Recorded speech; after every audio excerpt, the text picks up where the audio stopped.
자, 부차시 이제 오늘 마지막 시간인데요. 퍼셉트론과 신경망을 배워보겠습니다. 솔직히 말씀드려서 오늘 요 수업 전까지 배웠던 것들은 옛날 것들이에요. 옛날 것들. 옛날 거라고 표현하는 게 좀 그런데, 그러니까 어떤 기준으로 말하냐면 요즘에 우리가 여러분들 다 알다시피 뭐 인공지능이 굉장히 핫하죠, 그죠? 관심 많고, 그리고 여러분들도 와서 지금 이게 뭐 듣고 있고 수업을, 그죠? 왜 그럴까요?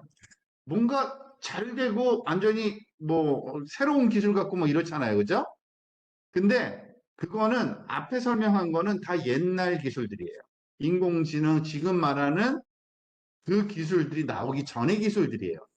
그래서 주로 지금까지 설명드린 것들은 대부분 다 그 공학 분야 또는 과학 분야 아니면은 뭐 대부분의 모든 전문 분야에서 전공 분야에서 다 말하자면은 자료 분석하고 뭐 쓸 때 썼던 그런 머신러닝 툴들이라고 보시면 돼요. 그러면 오늘 무슨 얘기를 하려고 그러냐? 펄셉트론과 신경망이라는 제목으로 할 건데 사실 앞에서 제가 이거 보여드렸죠? 인공지능이라는 건 이제는 좀 익숙해져서 이걸 한번 읽어보면 아 맞아 저 설명이 맞게 보일 거예요. 인공지능, 사고나 학습 등 인간이 가진 이거를 하이라이트 좀 하겠습니다. 지적 능력을 컴퓨터를 통해서 구현하는 모든 기술들을 인공지능이라고 하고요. 그죠? 그리고 또 머신러닝에 대해서 한참 동안 했잖아요, 우리가. 머신러닝은 컴퓨터가 스스로 학습하여 인공지능의 성능을 향상시키는 기술 방법들을 얘기하는데 여기서 좀 미스리딩이 있긴 있어요. 조심해야 될 게 스스로라는 말 보면서 어머 진짜 쟤는 혼자서 공부하나 봐. 아니에요 절대. 우리가 다 준 데이터만 가지고 공부해요.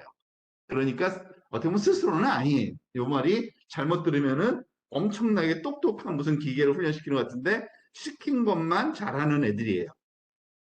지금 우리가 배웠던 예측 문제, 선형회귀라는 방법으로 풀어요. 라고 설명드렸죠. 군집 문제, K-평균 알고리즘으로 풀어요. 분류 문제, 오늘 배운 디시전 트리, 의사결정 트리 알고리즘으로 풀어요. 강화학습, Q러닝으로 하면 돼요. 라고 설명드렸잖아요. 이건 다 머신러닝 알고리즘들이라고 부르는 것들이에요. 소위. 그런데 그 안에 또 네모나게 빨간색으로 딥러닝이 되어 있죠. 얘는 뭐냐면은 인간의 뉴런과 비슷한 인공신경망 방식으로 정보를 처리하는 방법이에요.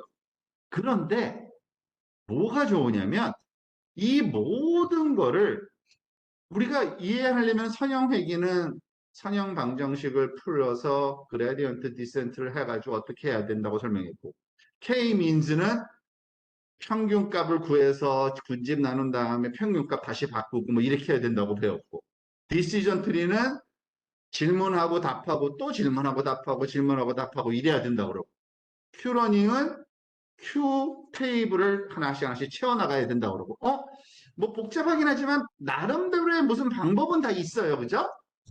근데 딥러닝은 그 모든 거를 똑같이 할 수 있다는 거예요. 하나만 가지고 신경망으로 예측 문제도 신경망으로 풀 수 있고요. 분류 문제도 신경망으로 풀 수 있고요. 분집 문제도 신경망으로 풀 수 있고요. 강화학습 문제도 신경망으로 풀어요. 얘가 그러니까 뭔지 모르지만 대단한 놈인 거예요. 신경망이라는 게. 그죠? 얘만 이해하면은 딥러닝 다 이해하는 거예요. 그래서 똑같은 방법을 쓰기 때문에 항상. 그리고 똑같을 뿐만 아니라 얘네들보다 더 잘 풀어요. 더 정확하게. 더 빨리. 그러니까 지금 난리 나서 이걸 하는 거예요. 딥러닝이라는 공부를 하는 거예요. 그러니까 우리가 인공지능 얘기할 때는 사실은 이거를 얘기한다고 보시면 돼요. 딥러닝. 근데 이거는 조금 알고 있으면 참 좋아요. 그러니까 그 인공지능의 발전 과정처럼 보이지만 사실은 인공신경망의 발전 과정에 그런 여러 가지 스토리가 있거든요.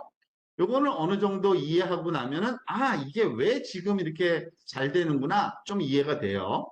뭐 아주 자세하게 살펴볼 건 아니지만 기본적으로 두 가지 보면은 1940년도부터 이렇게 역사가 쭉 발전되어 온 과정이고, 그 당시에 중요한 역할을 했던 학자들 사진까지 쭉 있고요. 지금이 2023년이니까 제일 끝에 여기 어딘가에 있는 거예요. 그죠? 여기 있어요. 그런데 여기 뜬금없이 그 뭐죠? 보라색 이런 직선이 쭉쭉 거 있네요. 이게 중요한 건데 한번 볼까요? 사실은 1940년, 50년, 60년대 벌써 이게 뭐 어떻게 됐나요? 한 80년 전이네요.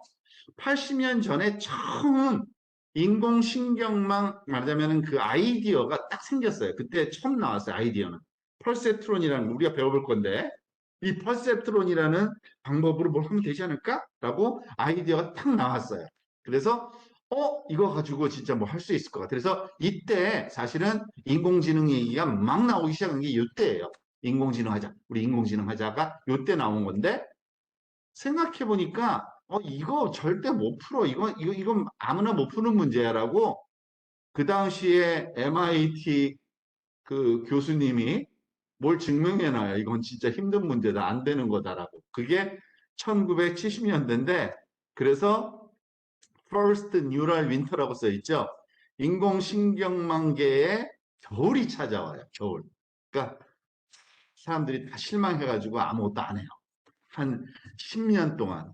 그러다가 그래도 누군가는 또 이제 공부를 해가지고 아닙니다. 아닙니다. 난 풀 수 있습니다. 이 문제 풀 수 있어요. 풀 방법을 찾아내요. 그게 소위 백프로포게이션이라는 방법이 있는데 그 백프로포게이션이라는 방법을 누군가가 찾아내요. 그래서 아니다. 이제 된다. 인공지능 만들 수 있다. 이걸 가지고 한번 해보자. 해보자. 해보자. 이렇게 막 했는데 하다 보니까 사람이 욕심이 생기거든요. 그러다 보니까 이걸 굉장히 인공신경망을 크게 만들어 보니까 크니까 안 돼요. 또 조금 할 땐 잘 됐는데 크게 만들어서 하니까 어려운 문제를 풀려면 커야 되거든요. 크게 만들었더니 그러니까 그 크다는 게 뭔지는 이따 또 설명드릴게요. 큰 인공신경망을 만들었더니 안 되는 거예요. 아무리 해도 안 풀리는 거예요. 그래서 실망을 하고 있었죠. 그래서 이때 세컨드 뉴럴 윈터가 와요. 그게 2000년대 벌써 20년 전이네요. 2000년대 초반이에요. 이때는 또 그게 또 부흥을 해요. 그래서 아까 얘기한 옛날 머신러닝 방식이라고 그러는 거죠. 아까 배웠던 큐러닝을 해야 돼. 우리가 야 그래도 디시전 트리가 제일 좋지. 왜 그걸 버려? 선형회계를 풀면 되는데 왜 그래? 그러면서 그걸 엄청 발전시켜요. 이때 또. 그래서 SVM이라는 또 다른 알고리즘도 나오고 막 그랬는데 어쨌든 그런 시대를 지나다가 그 2000년대 후반 또는 2010년대 전후 해가지고서 갑자기 아니야 이것도 풀 수 있네 하고 딥러닝 방법이 이제 여기서 발생을 합니다. 근데 이때는 사실은 어떤 기술 하나가 딱 나왔다기보다는 상황이 굉장히 좋아졌어요. 상황이 뭐냐면은 알고리즘도 조금 개선됐지만 이 딥러닝이라는 그 인공신경망 알고리즘을 훈련시키려면 데이터가 무지하게 많아야 되는데 데이터가 무지하게 많이 생겼어요. 왜요? 인터넷 때문에 소셜 네트워크를 사람들이 하는 바람에 사람들이 뭐 날마다 사진 올리고 뭐 글 올리고 뭐 난리를 치잖아요. 사실은 여러분들 그 이 세상에 다양한 정보가 존재하는 건 사실이지만 다양한 자료가 존재하는 건 사실이지만 종류를 가만히 보면 두 가지뿐이 없어요. 문자거나 이미지예요. 나머지는 별 의미도 없어요. 또 다른 것도 있지만 그게 거의 다예요. 근데 그게 어디에 있어요? 인터넷 보면은 맨날 나오는 게 뭐예요? 이미지거나 문자예요. 그죠? 그게 어마어마하게 많은 거예요. 그래서 그거 갖고 하면 되겠구나. 그래서 딥러닝 훈련이 막 되는 거예요. 근데 또 그냥 되는 게 아니죠. 해보니까 아유 컴퓨터가 빨라야 되는데 컴퓨터가 느리 터진 거예요. 우리 생각한 것만큼은 안 되는 거예요. 근데 어때? 이때 또 게이머들이 참 도움을 많이 줬죠. 게임을 미치게 하는 바람에 그 뭐야 엔비디아에서는 게임 전용 프로세서를 만들었거든요. GPU라는 거. 게임할 때 이게 버벅거리면 참 싫어하니까 그걸 화면을 빨리빨리 처리하는 그 컴퓨터를 만들었잖아요. 그 GPU라고 부르는 건데 그게 또 신경망을 학습하는 계산에 굉장히 속도를 높여줘요. 그래서 그 3박자가 딱 맞았어요. 하드웨어, 데이터, 알고리즘 세 개가 딱 요때. 그래서 막 인공지능이 막 동작하기 시작해가지고 지금까지 이른 거예요. 이게. 요 시기를 지금 살고 있고, 근데 이 발전 속도가 지금 계속 아직까지도 꺾이지 않고 있어요. 계속 점점 빨라지고 있어요. 발전 속도 자체가. 기술의 발전. 그런 시대를 우리가 살고 있다라고 이해하시면 됩니다. 근데 이거는 인공신경망에 관한 얘기인데요. 자, 그러면 이제 인공신경망 얘기를 좀 해봅시다. 이거는 그냥 일반적인 인공지능이니까 이거를 뭐 조금 조심스럽긴 한데 왜냐하면 사람마다 의견이 다를 수 있어서 사실은 요즘에 말하는 인공지능은 인공신경망을 얘기하는 거예요. 사실은 요즘에 말하는 것들은요. 아니면 뭐 정의상 아까 말한 큐러닝, 뭐 디시전 트리 메이킹 이거 인공지능 알고리즘에 속해요, 안 해요? 사실은 속해요. 그러니까 학문적으로는. 근데 뭐 그건 뭐 이렇게 대단하게 말하자면 임팩트가 있지는 않으니까 요즘에는 인공신경망으로 한 거를 인공지능이다라고 얘기하는데 뭘 하나요? 여러분 뭐 얼굴 인식 너무 잘 되고 있죠? 페이스북에 누가 올리면은 그 사진에 내 친구 얼굴이 있으면은 당연히 나한테 알림 와요. 그러니까 그 인터넷상에 있는 올라오는 사진을 내가 알고 있는 누군가인지를 확인이 가능해요. 아주 자동으로. 그리고 아까 뭐 아까가 아니라 흔히 또 우리가 접하고 있는 요즘에 의료 그 진단 시스템에서 말하자면은 CT 아니면은 또 그 뭐죠? 엑스레이 사진 같은 거 이거 분석할 때 그런 그 영상 인식도 도움을 받고 있고요. 그리고 음성 인식을 통해서 당연히 그 뭐 대화형으로 그 다시 서비스 받는 게 많죠. 그런 거 다 인공지능을 사용한 겁니다. 자, 그런데 이게 어디서부터 이제 그럼 시작을 해야 되느냐? 지금 딥러닝, 인공지능, 인공신경망이라는 건데 이게 뭘 하는 건지를 이거는 아까 얘기한 것처럼 인공 그 신경망 역사 처음에 80년 전에 이미 나온 아이디어예요. 그때 아이디어가 뭔지를 한번 볼까요? 이 인공신경망이라는 거는요, 뭐 영어로 ANN이라고도 표현하는데 Artificial Neural Network이라는데 인간의 뇌를 통해 문제 처리하는 방법처럼 문제를 해결하기 위해 컴퓨터에서 인위적으로 구성한 구조다. 자, 이게 무슨 말일까요? 지금 오른쪽에 그림이 있는데 지금 요 오른쪽 위에 있는 그림은 뭐냐면 우리의 뇌를 구성하는 수천억 개의 뇌세포가 있어요. 신경세포가. 근데 그 세포의 모양을 그려놓은 거예요. 걔가 이렇게 생겼대요. 뭐 저도 본 적은 없어요. 그냥 이렇게 그 자료에 나오니까 가져온 건데 이렇게 생겼대요. 어떤 특징이 지금 굉장히 복잡한 모양인데 여기서 말하는 특징이 뭐냐면 이 세포가 요거예요. 세포가 덩어리가 요거예요. 요 동그란 거. 왜냐면 세포 핵이 있는 데가 중요한 거니까 핵 주변에 여기에 세포가 있고요. 근데 세포에 가지가 쭉쭉 뻗어나와 있대요. 이렇게 쭉쭉 가지들이. 그리고 또 하나는 가지 하나는 유난히 긴 가지가 하나 있대요.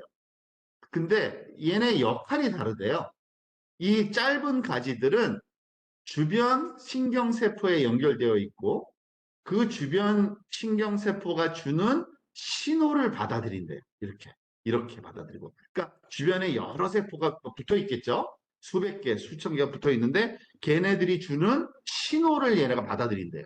그리고 이 긴 줄로처럼 표현된 엑선이라고 부르는 건데 얘는 어떤 식의 역할을 하냐면 이 세포가 주변에서 받은 정보가 일정한 크기를 넘어서면 주변에서 받는 신호라는 건요. 세포니까 전기 화학적인 신호를 받아들이는 거예요. 그죠? 그러니까 어떤 화학 물질을 이렇게 쭉 분비하면은 거기서 삐릿하고 전기가 발생하고 그러면은 얘는 찌릿찌릿하는 거죠. 아야, 아야 하고 놀래겠죠? 근데 그 세기가 다 합해지기 때문에 너무 커질 수 있거든요. 그러면은 일정한 크기 이상이 되면 얘가 찌릿하고 자기도 반응을 하는 거예요.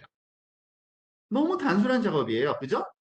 여러분들 뭐 주변에서 옆에 주변에 친구 한 명 있는데 주변에 있는 친구들이 쿡쿡쿡쿡 찌르는데 처음에는 가만히 있다가 한 5명이 찌르면 야 하고 화내잖아요. 그런 거랑 똑같은 거예요. 그죠?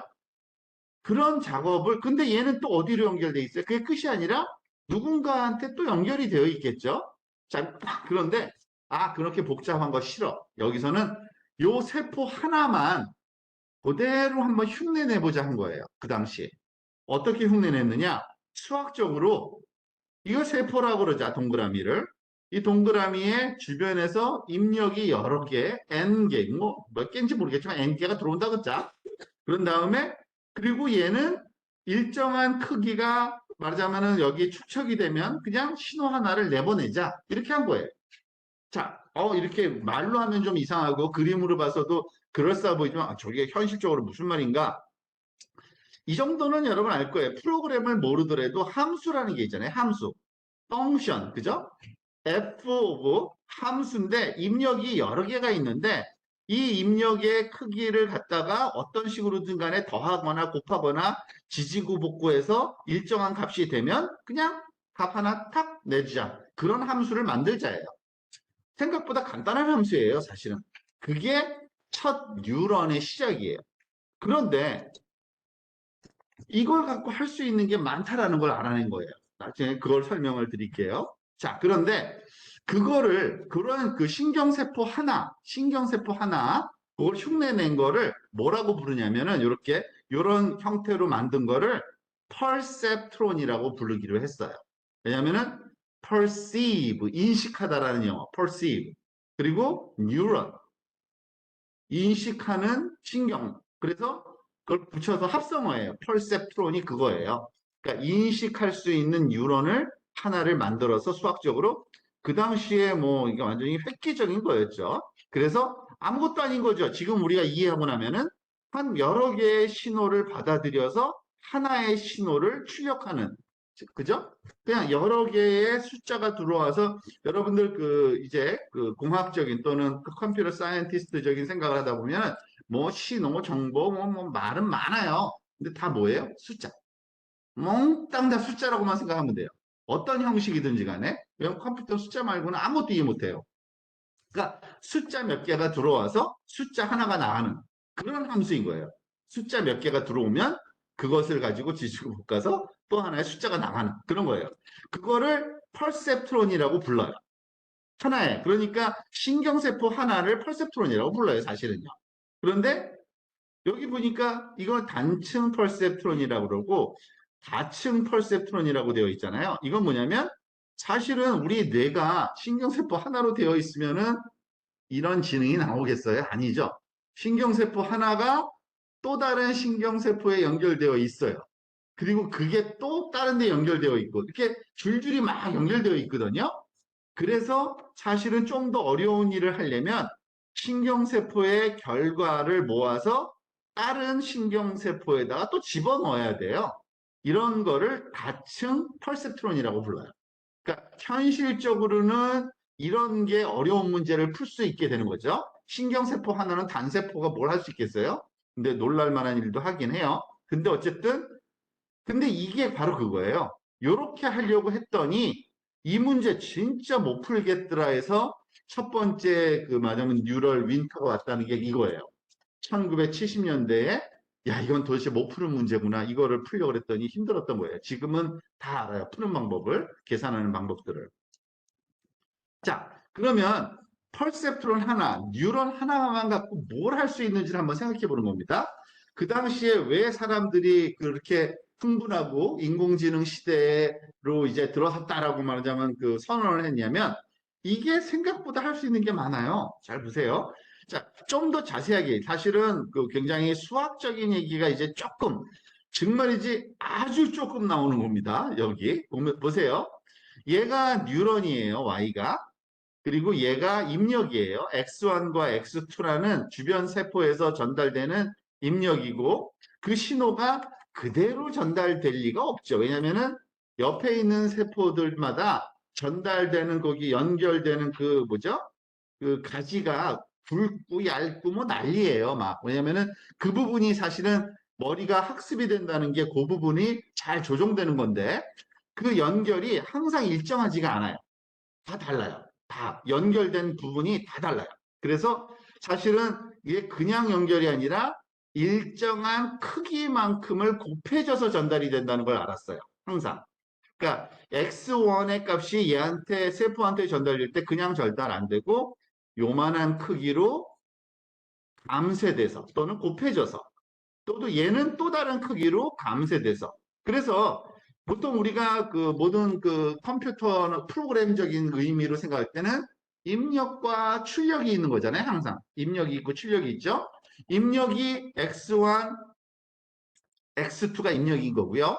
얘가 출력인 거예요. 그런데 출력 값이 도대체 어떻게 계산되느냐? 수학적으로 계산을 해야 되잖아요. 아주 간단한 계산이에요. 얘 입력에다가 요 가지에 있는 요걸 곱해요. 그리고 요 입력에다가는 얘랑 연결되어 있는 요 연결선에 있는 요 값을 곱해요. 그러면 W1 곱하기 X1 더하기 W2 X2 얘를 그 곱한 거를 더해요. 너무 간단하죠? 그런데 한번 생각해 보세요. 여기는 지금 두 개지만 만약에 수백 개가 연결되어 있다고 보세요. 그러면은 이 값이 엄청 커질 수가 있죠. 그죠? 그러면 세포가 어떻게 돼요? 터져서 죽어버리겠죠. 그래서 세포는 어떻게 하느냐? 나는 네가 아무리 말해도 그냥 반응하거나 반응 안 하거나 둘 중에 하나만 할 거라고 딱 결정해 놨어요. 얘는요. 세포들은 다 그래요. 즉 세포는 값이 얼마나 크기가 들어오든지 상관 안 해요. 그래서 0보다 큰 숫자가 들어오면은 오케이 삑 하고 0보다 작은 숫자가 들어오면 가만히 움직이지 않고 있는 이런 그런 규칙이 있거든요. 그거를 수학적으로 시그모이드 함수라는 거를 이렇게 해놔서 그러니까 함수 안에다가 그 모든 더한 거 곱한 값을 넣으면요. 이런 식으로 동작하는 함수가 있어요. 이건 뭐 시그모이드 함수라고 뭐 뉴런에서는 가장 유명한 함수 중에 하나인데 별거 아니에요. 어떨 때 신호가 들어오면 무조건 1, 신호가 안 들어오면 가만히 있는 거예요. 그냥. 이것보다 더 간단한 그런 수학적인 그런 모델은 없겠죠. 이게 단층 퍼셉트론이라는 게 하는 일이에요. 단층 퍼셉트론. 그런데 그거 갖고 도대체 뭐 그게 뭐 어떻다는 거지? 근데 그거 갖고 할 수 있는 게 생각보다 깜짝 놀랄 만한 일을 해요. 이런 걸 할 수 있어요. 예를 들어서 입력되는 값이 x1과 x2가 x1과 x2라는 값이 여기 지금 여기 검은색 선이 하나 있잖아요. 검은색 선 위에 있는 요 파란색 점들이 x1과 x2라는 값인데 그 값을 가질 때는 1이 나오고 이 검은색 아래쪽에 있는 이 빨간색 점들에 해당되는 x1과 x2 그러니까 x1과 x2 값이 다 다른 값이잖아요. 그죠? 서로 다른 값을 집어넣으면 얘는 항상 0이 나오게 만들 수 있는 거예요. 알고 보니까. 이 W1과 W2만 요 직선에 맞게 만들어주기만 하면 되는 거예요. 그러면은 요 직선 위에 있을 때는 그러니까 이거는 뭘 하는 거냐면 이거를 그 컨셉을 사실은 수학적으로 설명이 굉장히 간단하긴 한데 그러면 또 길어지니까 그냥 여러분들은 개념만 알아도 충분해요. 지금은요. 뭐냐 여기에 들어가는 두 개의 값이 그 컨비네이션이 어떤 식으로 들어가냐에 따라서 어떨 때는 1이 나오고 어떨 때 0이 나오게 할 수 있고 그 기준은 직선으로 잘라버릴 수가 있는 거예요. W1과 W2만 잘 정하면. 그러면 이렇게 잘라서 위아래로 나눌 수도 있고 이렇게 대각선으로 자를 수도 있고 너무너무나도 많은 방법이 있는 거예요. 알고 보니까. 그리고 그렇게 동작을 해요. 얘가. 그거를 우리가 직접 한번 실험을 해보는 게 오늘의 가장 큰 목표입니다. 한번 볼까요? 사실은 이거는 근데 이게 그러니까 그 과정을 이제 해보겠지만 사실은 이런 거를 데이터라고 해요. 그러니까 여기 파란색 점들 데이터, 빨간색 점들이 이게 데이터거든요. 그래서 파란색 점들이 들어가서 파란색 점들이 들어간다는 건 뭐예요? 파란색 점에 해당되는 x1 값과 x2 값이 숫자 두 개가 있는데 그 두 개를 넣어주는 거예요, 여기다가. 근데 그 두 개를 넣었을 때는 항상 1이 나오게 만들어 하면서 W1과 W2를 학습하도록 시킬 수가 있어요. 그러면 얘가 학습을 해요. 아주 간단해. 수학적으로 이거는 굉장히 쉬운 연산이에요, 솔직히. 근데 어쨌든 계산하는 방식이 있어요. 그러면은 얘가 항상 1이 나오게 만들어요.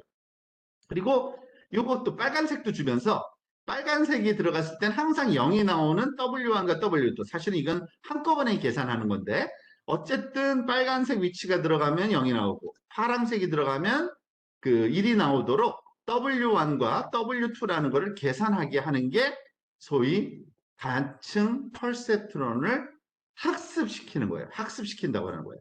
그래서 만약에 이게 학습이 되고 나면 무슨 일이 일어나느냐? 어떠한 숫자든지 들어오면 숫자가 여기서 들어오면 1이 나오고요. 숫자가 여기서 들어가면 0이 나와요. 그러니까 학습이 된 거예요. 그런데 지금 여기서 그냥 아무 얘기 없이 x1, x2라고 얘기했지만 이런 거죠. 우리가 아까 얘기한 것처럼 예전에 처음에 분류 얘기한 것처럼 그 아까 그 뭐죠? 디시전 트리하고 똑같다 생각해 보세요. 감하고 말하자면은 그 뭐죠? 이게 감이고 하나가 토마토라고 할 때 무게하고 크기 자료를 주면은 알아서 얘가 나중에 감이네, 토마토네, 감이네, 토마토네 알아서 맞추는 거예요. 그냥 요 두 개 값만 주면 학습이 된 후에는 그러면 저게 어떻게 학습이 되지? 그게 참 궁금하겠죠? 그 수학적인 내용은 조금 복잡해서 좀 빼고 설명을 좀 안 할 건데 그 선형회기 때 우리가 또 생략했던 그라디언트 디센트라는 방법을 써서 이거 하긴 해요. 근데 그 방법으로 하면은 얘가 학습이 돼요. 자, 그런데 그냥 될 거다 하면은 재미없잖아요. 그래서 우리는 주로 오늘 실험을 좀 많이 해볼 거예요. 자, 여기 그 여러분들 그 교재에 여기 링크가 있어요. 링크 제가 하나 껴놓은 거 요거 한번 켜보세요. 이렇게 클릭해 보세요. 그러면은 그 슬라이드에 있는 내용하고 거의 똑같은 화면이 펼쳐집니다. 이거는 그 텐서플로우 그러니까 구글에서 만든 그 딥뉴럴 네트워크의 프레임워크 중에 하나인 텐서플로우라는 게 있는데 이 텐서플로우 그 프로모션 하기 위해서 만들어 놓은 그 플레이그라운드라는 사이트인데요. 설명을 좀 드릴게요. 지금 이게 뭔지. 근데 우리가 앞에서 설명할 때 사용했던 기호랑 조금 달라서 헷갈릴 수가 있어요. 여기 보면 일단 이 부분 이게 지금 마우스를 움직여 다니면서 설명할 수밖에 없겠네요. 포인터가 없어서 혹시 이게 되나? 없네요. 할 수 없네요. 그냥 요 마우스로 설명을 드릴게요.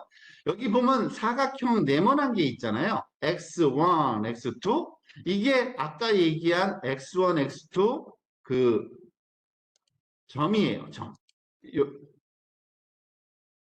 요 x1, x2 요 동그라미 있죠? 그거를 설명하고 있는 게 바로 그거예요. 요 숨어 있어요. 지금 이게 순서상으로 이걸 일로 보내고 일로 꺼내볼게요. 여기 있네요. 얘가 동그라미 1이고 얘가 동그라미 2인 거예요. x1. 그러니까 여기서 그러니까 상징적으로 이걸 그려놓은 것 뿐인 거고요. 왜냐하면 x1은 왼쪽으로 마이너스 얼마부터 오른쪽으로 플러스 1까지 숫자가 들어갈 수 있다는 걸 상징하기 위해서 이렇게 여기서 지금 그 항상 여기 규칙이 또 있어요.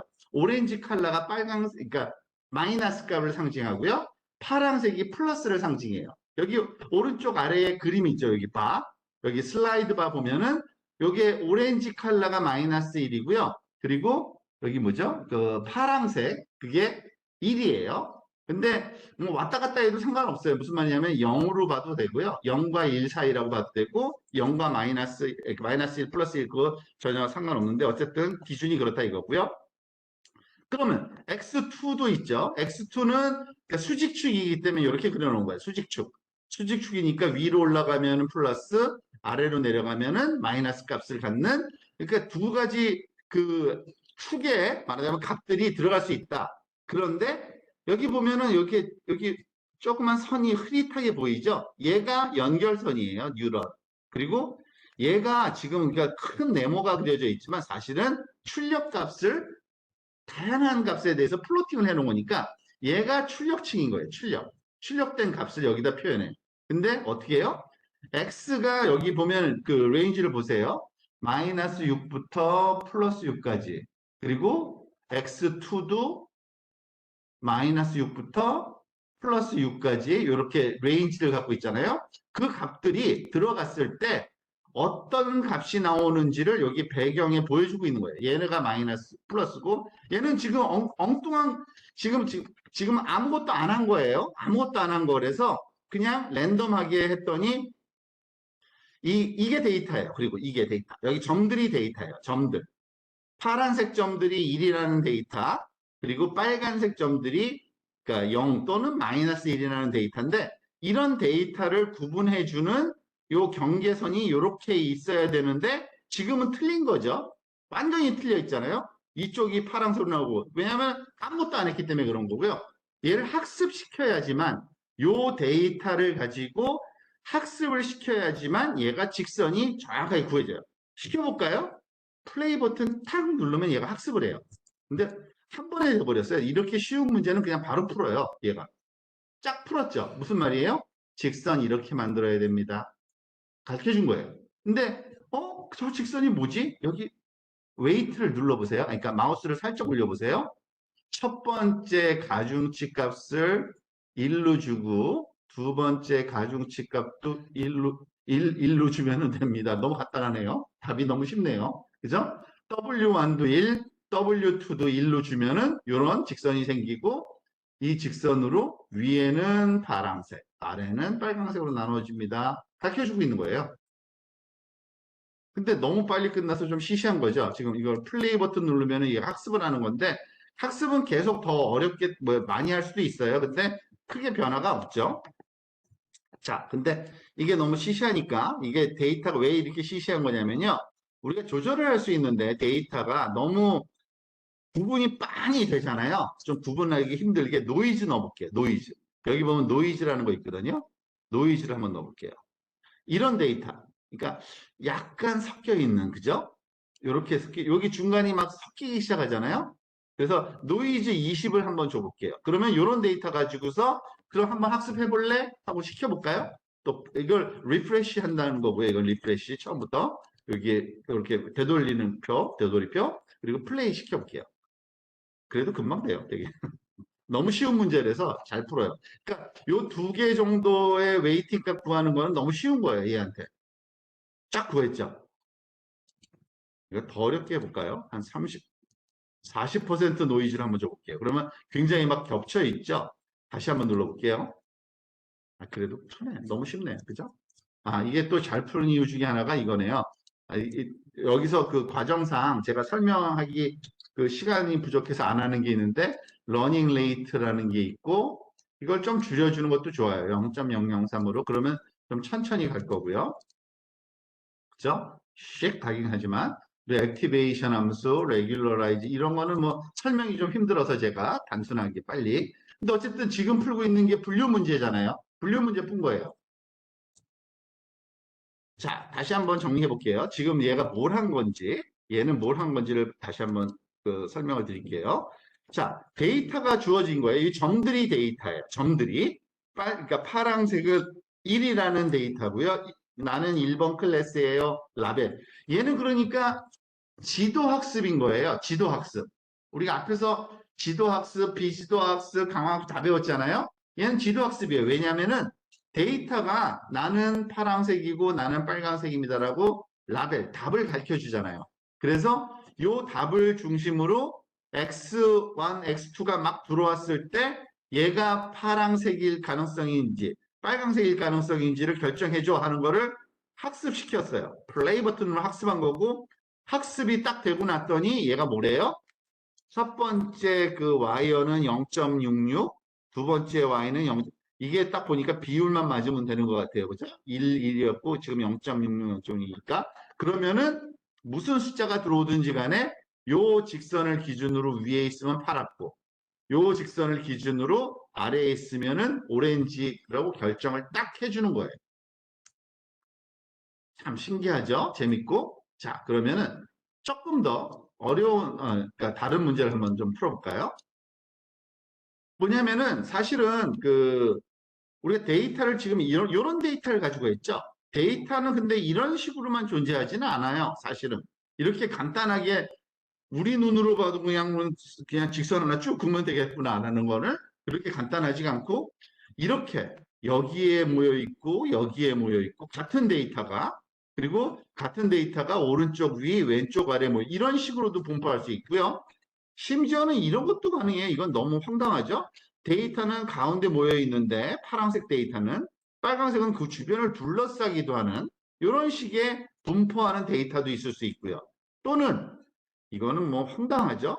마치 뭐 태극 문양 같기도 한데 파란색 데이터는 이런 식으로 몰려 있고 그리고 빨간색은 거의 비슷하지만은 분명히 구분은 되는 그 위치에 존재하는 이런 건 어떻게 나누냐? 정말 황당한 거죠.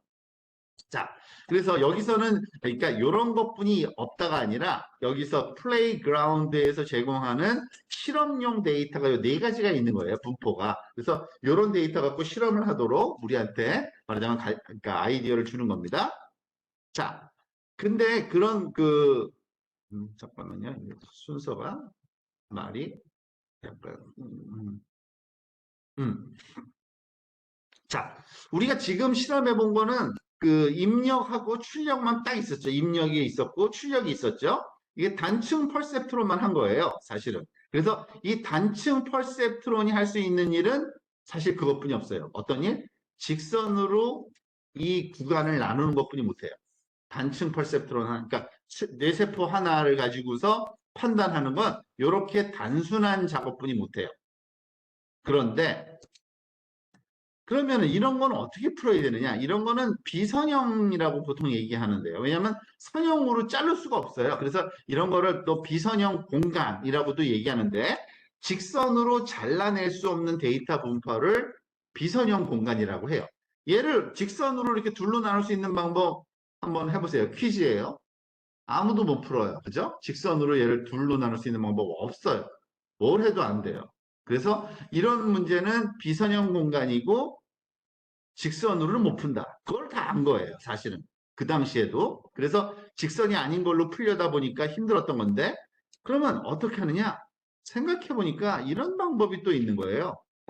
직선이, 그러니까, 뭐죠? 뉴런 하나로 하면 직선이랬으니까, 뉴런 두 개로 하면 안 될까? 생각해 본 거예요, 사람들이. 그러니까, 직선 하나는, 한 뉴런은 요 직선을 찾고, 또 다른 그 뉴런은 이 직선을 찾으면, 두 개를 한꺼번에 쓰면 되잖아. 뭐 이렇게 생각한 거죠. 말은 되는데, 그럼 두 개를 하려면 어떻게 해야 돼? 알고 보니까 이렇게 해야 돼요. 그 당시에 이게 그 뉴런 처음에 말하자면은 그 뭐죠? 첫 번째 그 뉴런 그 뭐죠? 겨울이 왔다는 시기가 바로 이건데 이 문제를 푸는 게 너무 어렵다는 걸 알았던 건데 어쨌든 이런 원리예요. 즉 입력이 들어오면 결과 값을 얻어내고 그거를 또 다른 뉴런의 입력으로 쓰자예요. 그래 이때부터 이런 개념이 생기기 시작했어요. 제일 왼쪽에 처음 들어가는 거를 입력층이라고 부르기 시작했고요. 제일 끝에 마지막은 출력층이라고 얘기했고요. 그 사이에 연결되어 있는 요 뉴런들은 그 신경세포들은 은닉층이라고 부르자 이렇게 했어요. 은닉층. 요 은닉층 개념이 처음 도입됐고 은닉층이 하나라도 있으면 다층 펄셉트론이라고 불러요. 멀티 레이어 펄셉트론. 그러니까 층이 여러 개니까 다층인 거예요. 근데 이걸 하면은 뭐가 좋느냐? 이게 가능하다는 걸 안 거예요. 왜냐하면은 첫 번째 뉴런은 윗직선을 만들고 아래쪽 뉴런은 아래쪽 직선을 만들어서 그 결과를 합해주기 때문에 직선 두 개로 나누어서 구간을 구분할 수 있게 된구나라는 걸 알게 된 거예요. 한번 해볼까요? 진짜 그렇게 되는지? 그러니까 예를 들어서 이런 거는 두 개 직선으로 풀 수 있을 것 같죠? 이렇게 분포하는 것들은 그냥 대충 요 정도 자르고 요 정도 자르면 되니까 한번 해보자는 얘기입니다. 자, 이것도 링크를 한번 따라 들어가 봅시다.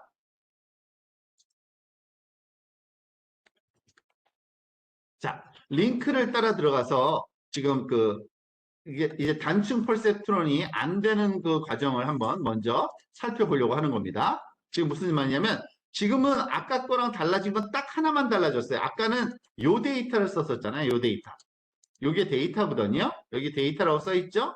아까는 이렇게 한 건데 지금은 이런 데이터를 쓸 거예요. 이런 데이터. 그러니까 지금 뭐가 바뀌어요? 이걸 바꿨더니 점들이 이렇게 분포하는 게 다른 거죠. 이런 데이터가 있을 때 얘를 직선으로 구분할 수 있을까? 뭐 what the heck 그냥 해보는 거죠. 그냥 눌러볼까요? 그리고 여기서 지금 아래쪽에 여기 아까는 선명했는데 이거 흐릿하죠? 요거는 요거예요. 디스크리타 요걸 누르면은 선명하게 잘라주는 게 보여요. 선택을 하세요. 자, 껐다가 다시 켜볼게요. 껐다는 게 요거 리프레시가 끄는 거고요. 다시 한번 해볼게요. 잘하는 거라고 볼 수 있나요? 매번 직선을 찾긴 찾는데 당연하죠. 직선뿐이 못 찾게 되어 있으니까 얘는 두 개, 그러니까 입력이 출력에 연결되어 있으면 직선뿐이 못 찾아요. 그러니까 구분하는 구분선 이거를 사실 decision boundary라고 그러는데 결정 경계를 하나뿐이 못 찾아요. 직선으로 된 거. 그러니까 아무리 해도 여기거나 이게 뭐 대각선으로도 나올 수 있는데 이거는 그 시작점에 따라 다른데 항상 왼쪽 아래가 찾아지네요. 어쨌든 이거는 뭘 해도 못 풀어요. 이 문제를 풀 수가 없죠. 당연히 직선으로만 해결하려고 그러니까. 그래서 뭘 했느냐? 그러면은 아까 뭐라 그랬죠? 다층 퍼셉트론으로 하면 되겠다라고 그랬잖아요. 그럼 층을 한번 늘려봅시다. 어떻게? 또 다시 링크를 따라 들어가 보세요. 이번에는 뭐가 달라졌어요? 요 사이에 뭐가 생겼죠? 그러니까 여기에 그 히든 레이어라고 부르는 건데 히든 레이어를 두 개를 넣었어요, 사실은. 히든 레이어 두 개 넣고 거기다가 사실은 뭐 하나만 넣어도 되는데 이거 일단 요거 먼저 해볼게요. 여러 가지 실험할 수 있는데 그냥 플레이 한번 버튼 눌러보세요, 여러분. 이거는 시간이 좀 걸리죠. 얘가 어려워하죠. 막 이렇게 해보고 저렇게 해보고 지금 난리 났어요. 막 이렇게 해보고 저렇게 해보고 이거를 리플레이, 그러니까 그 훈련되는 과정이 어떻게 되나 쓱 보고 싶으면 이걸 리프레시 했다가 다시 한번 눌러보세요. 그러면은 얘는 또 금방 풀었네요. 지금 보세요. 여기 아래쪽이 파란색이고 요 위쪽도 파란색이고 그 나머지는 뭐래요? 오렌지 컬러야 라고 딱 찾아냈죠. 여기 보면은 지금 보세요. 여기 그 뉴런과 뉴런을 연결하는 선에 여기에 그 웨이팅 값이 지금 변하고 있는 게 보이죠? 그리고 그게 말하자면 학습을 한다는 증거예요. 학습.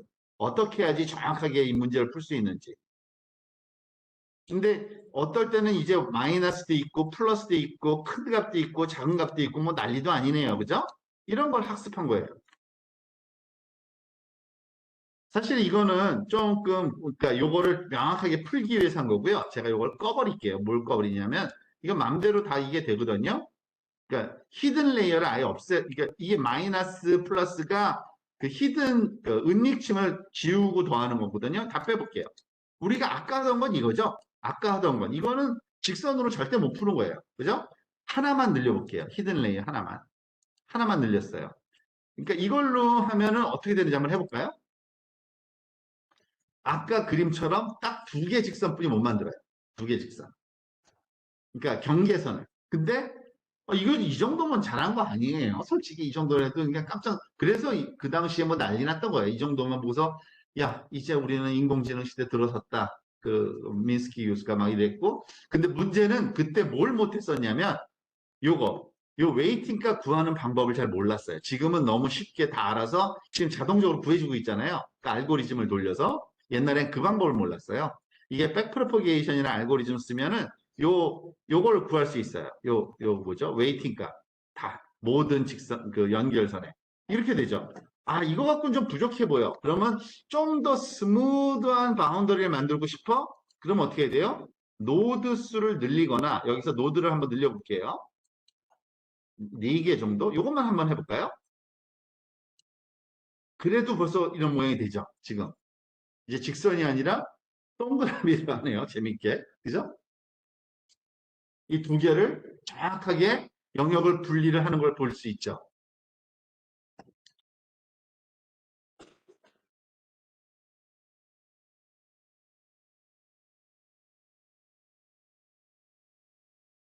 그리고 이 웨이팅 값을, 그러니까 여러분들 그 뭐죠? 신경망, 지금 하고 있는 게 뭐냐면 이게 신경망이고요.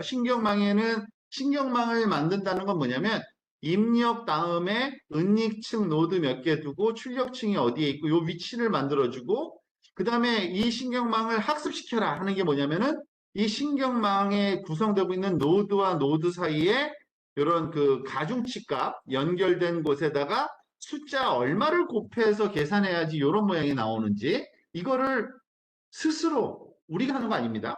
신경망한테 수학적으로 계산하는 방법을 가르쳐줘서 계산하도록 시키는 거예요. 그래서 점점 정확하게 나눌 수 있도록 이 바운더리를 찾아가는 거죠. 참 신기하지 않아요, 여러분? 근데 이걸 가지고서 지금 얼굴 인식, 말하자면 음성 그 인식, 이거 다 하는 거예요. 자, 그래서 지금 보다시피 은닉층을 추가하면 할수록 두 데이터 그룹을 분리하는 게 직선이었던 게 약간 구부러진 곡선에서 아주 명확한 곡선으로 바뀌는 거를 우리가 할 수 있다, 알게 된 거죠. 자, 더 추가적으로 그러면 좀 더 복잡한 거는 어떨까요? 아, 당연히 이젠 룰을 조금 알았을 거예요, 여러분들. 뭐냐면 복잡한 결정 경계를 만들려면 복잡한 네트워크를 만들면 돼요. 복잡하다는 건 뭐냐면 히든 레이어가 늘어나면 복잡한 거예요. 히든 레이어가. 그게 복잡도를 증가시키는. 예를 들어서 이런 데이터 한번 해볼까요? 요거 갖고 되는지 한번 해봅시다. 생각보다 금방 하네요. 그죠? 근데 여러분 저랑 똑같진 않을 거예요. 왜냐하면 뉴럴 네트워크 학습이라는 게 굉장히 신기한 거는 할 때마다 달라요. 약간씩은 달라요. 항상 똑같은 값이 나오진 않아요. 왜냐하면 시작하는 점들이 다 랜덤하기 때문에 그렇지만은 수렴한 모양은 비슷해요. 지금 보세요. 얘는 파란색 영역이고 얘는 빨간색 영역이다. 그렇게 나누려면 히든 레이어 2개 정도는 있어야 되고 노드를 4개, 2개 정도 이렇게 붙여놓으면 이게 신경세포적으로 한번 생각해 보세요. 하나, 둘, 셋, 넷, 다섯, 여섯, 신경세포 7개면 된다는 얘기예요. 신경세포 7개면. 그런데 여러분들 우리 머리에 몇 개가 있다 그랬죠? 신경세포가 수천 개가 있대요. 그러니 그 복잡한 문제를 푸는 거예요, 우리는. 언어도 이해하고 그림 이해하고 다 이해하고 상황 이해하고 왜냐하면 이렇게 복잡한 그 결정 경계도 다 푸는데 뭐 이거 너무 쉬운 문제라서 깜짝 놀랄 정도로 지금 잘 푸네요, 그죠? 그러니까 여러분 잘 보세요. 시작은 이렇게 시작해요. 시작은 처음에 리프레시 하면은 아 나 몰라. 그러니까 이렇게 해요. 아 나 몰라요. 나 몰라. 나 몰라요. 이렇게 직선으로 생각해서 왜냐면 아무런 숫자나 지금 보세요. 여기도 숫자가 들어가 있어요. 처음에는 아무 숫자 그러니까 수학자들이 제일 좋아하는 방법이 뭐라 그랬죠? 잘 모를 때 아무거나 넣기예요. 진짜 여기서 아무거나 넣어요. 아무거나 넣었을 땐 이런 결정 경계가 만들어지는데 학습해 했더니 쭉 학습을 해버리는 거죠. 어떻게? 결정 경계가 저런 모양이 되도록 이렇게 바꾼 거예요. 이 가중치 값을. 참 신기하죠? 그래서 이 뉴럴 네트워크가 이 재미가 있습니다. 자, 마지막으로 하나만 더 해볼까요, 우리? 이게 링크가 제대로 연결이 링크가 아니라 이걸 따라서 한번 해보라고 한 문제군요, 제가. 자, 지금 보세요.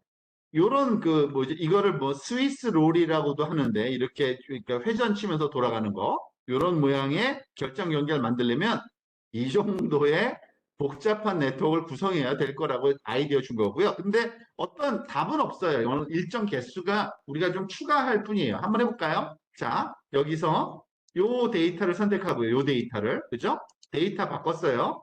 그리고서 이전에 하던 거 그대로 그냥 한번 해볼게요.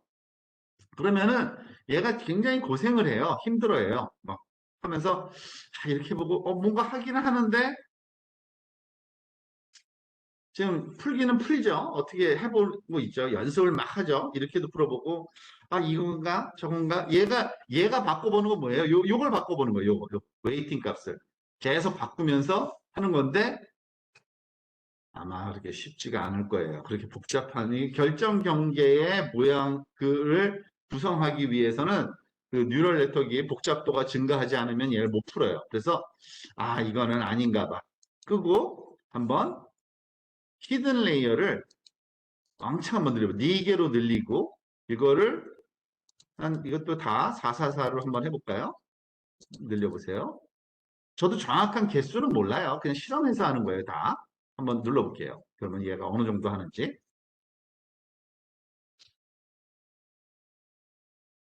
그런데 지금 여러분들이 하나 눈치채야 되는 게 좀 복잡하게 하니까 시간이 걸리죠. 계산하는데. 그죠? 이게 바로 딥러닝이, 이걸 딥러닝이라 그래요. 이 히든 레이어가 많아지면은, 어우, 진짜 깊다. 그러면서 힘들어해요. 그래서 딥러닝이에요. 딥러닝. 뭐가 딥한 거다? 소위 그 은닉층이 깊다라고 표현해요. 은닉층이 깊다. 그러면은 시간도 오래 걸리고 학습하는데 굉장히 힘들어해요. 그래서 컴퓨터도 빨라야 되고 데이터도 더 많으면 좋아요. 그게 요즘 딥러닝 시대인 거예요. 이거 한계가 좀 보이죠? 그러면은 그냥 껐다가 또 다시 한번 해보는 것도 괜찮고요.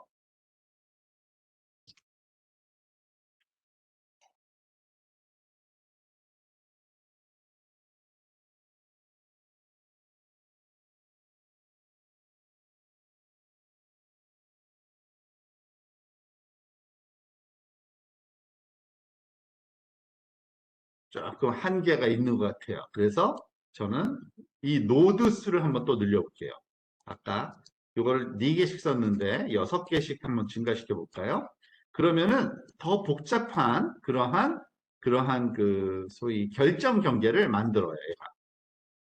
그리고 다시 플레이 버튼 눌렀더니 어쨌든 하고 있죠. 한번 이번엔 잘 하나 한번 봅시다.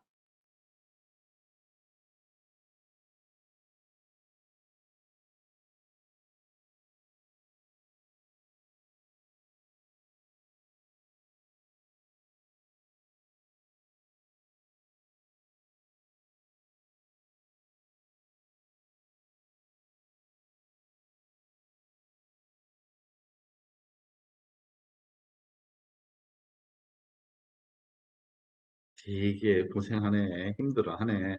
지금 얘네가 계산해야 되는 그 웨이트 값의 종류 보세요. 엄청 늘어났죠? 왜냐하면 연결선이 많아지니까, 그죠? 이 복잡한 거를 다 계산하는 거예요, 지금. 이렇게 넣어보고 저렇게 넣어보고 하면서 계속 계산을 바꿔보는 거예요. 그랬을 때, 정확히 맞췄는지, 그러니까 훈련 자료에 정확히 맞췄는지를 그 테스팅하는 거예요, 계속.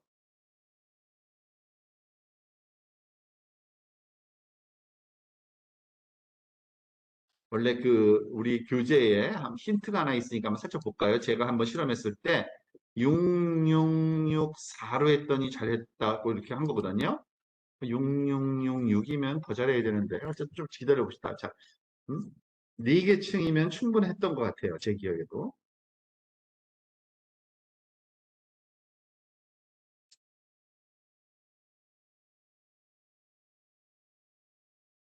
그리고 지금 여기 왼쪽 위에 F워크가 숫자가 계속 바뀌죠. 이게 그 훈련 한 번 몇 번 했는지 그 횟수예요. 이렇게 해보고 저렇게 한 번씩 한 번씩 그러니까 바꿔서 해보고 바꿔서 해보고 그걸 계속 바꿔보는 겁니다.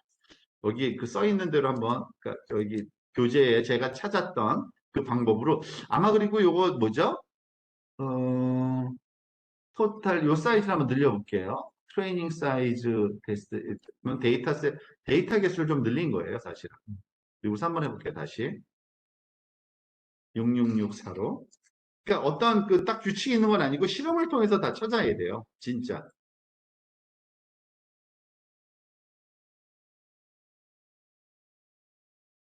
누군가는 잘 찾은 사람이 있을 거예요. 그죠? 잘 됐어요?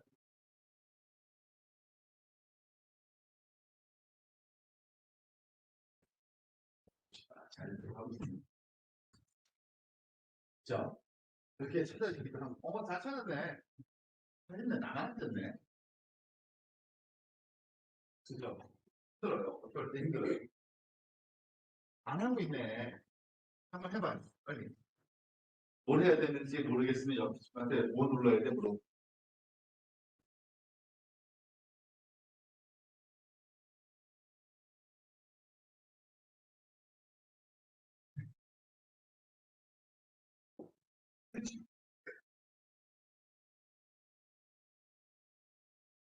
그리고 좀 안 된다 싶으면 다음에 꺼져주는 게 더 빠르게 되세요.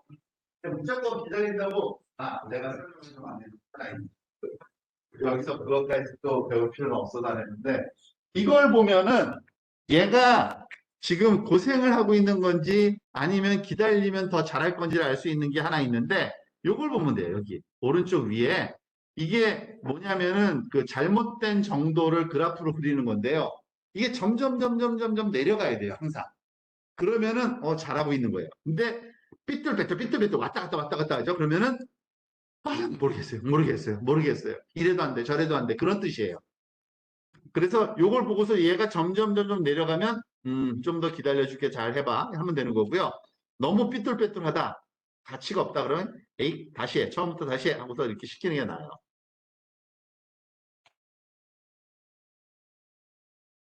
지금 보니까 잘하고 있는 거예요. 이렇게 스무드하게 내려가잖아요. 지금 밑으로. 이건 아주 잘하고 있는 거예요. 그러다가 어느 순간에 막 이러기 시작하죠. 아 힘들어 죽겠습니다 이거예요. 이게. 그게 너무 오래 계속되면은 차라리 다시 시작하는 게 나을 때도 있고, 어떨 땐 좀 기다려주기도 해야 돼요.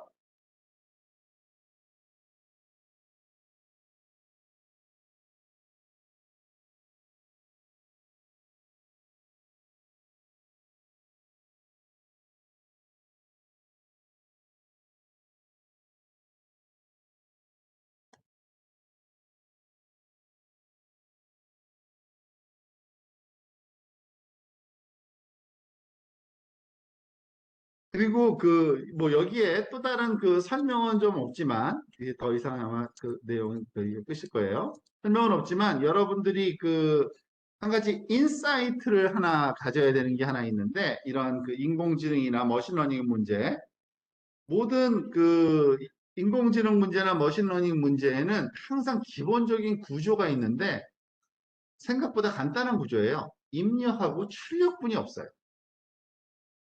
무슨 말인지 알아요? 입력 데이터가 있고 출력 데이터가 있는데 모든 게 다 그 모습으로 되어 있어요. 모든 게 다. 그게 무슨 말이냐? 우리 첫 페이지로 한번 다시 가서 그걸 정리하면서 끝낼게요. 여러분들 선형회귀 여기 보니까 머신러닝에 대한 공부도 했잖아요. 그리고 지금 신경망 공부를 이제 맛보기를 조금 했는데 왜 이런 것들을 얘가 다 할 수 있냐 하면요.